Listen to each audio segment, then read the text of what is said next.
We taxpayers must be suckers. We gave the politicians more than $2 trillion. And then they say, that's not enough? They have to spend $3.8 trillion? Give me a break. At the end of the Clinton administration, America spent half that. Bush and Obama doubled our spending. They should apologize instead of asking for more debt. That $3.8 trillion will get worse as my baby boom generation retires because the politicians have promised to pay our health care and Social Security, and we keep living longer. It is just unsustainable. The only hope for the country is for us not to borrow more, but to cut spending and grow our way out of debt. And we can do that because the government does all sorts of things it doesn't need to do. I can balance the budget. I will. I'll do it right now. You just need the right tools. We should get rid of all earmarks. Privatize air traffic control. Canada did that, and private works better. We should sell Amtrak. Government can't run trains efficiently.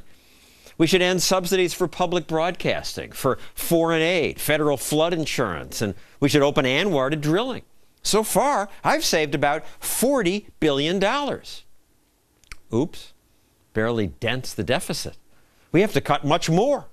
So I'll do that. We can do that. Let's eliminate whole departments, starting with the education department. They haven't improved education. Children gain nothing when your money's shipped from your state to Washington, laundered by bureaucrats, and then shipped back with strings attached.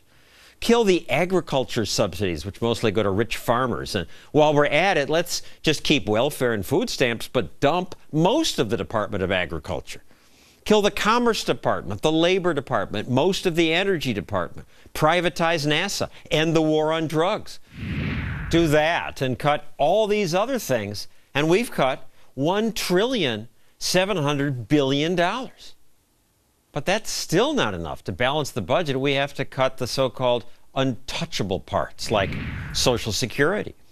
Cato's plan to raise the retirement age and index benefits to actual inflation would save $73 billion. It's a start, but then let's go further. Heritage would means test the program, and I agree, we richer people who are not going to expect to live until we're 80, we shouldn't get more money out of Social Security than we put in. And we should do the same for Medicare. And we should take the chainsaw to government handouts. Did you know that the Department of Health and Human Services runs 400 separate subsidy programs? It's crazy. And now, defense. We currently spend more than $700 billion. We must support our troops, but we could do that and save money if the administration shrank the military's mission to its most important role, protecting us and our borders. Today, we station 50,000 soldiers in Germany, 9,000 in Britain, troops all over the world. Let those countries pay for their own defense. We should cut $470-some billion from defense. We'd still spend more than twice what China spends. They're the next largest military. So, we're now $235 billion in surplus. Hooray! And I've left out some of the details tonight. Our full cuts are available for you to check out at johnstossel.com. Now, some of these cuts might seem painful, but what really is pain in this case? In the mid-1990s, Canada made similar cuts and prospered. They now have less unemployment and a stronger dollar than we do. Pain brings gain for people.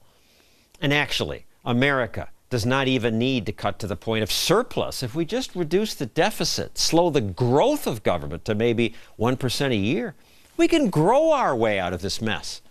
But we have to cut now or we'll end up like Greece. So let's cut now instead of increasing debt ceilings so we can borrow more. And that's my solution to the budget mess. Thank you for watching. Have a good night.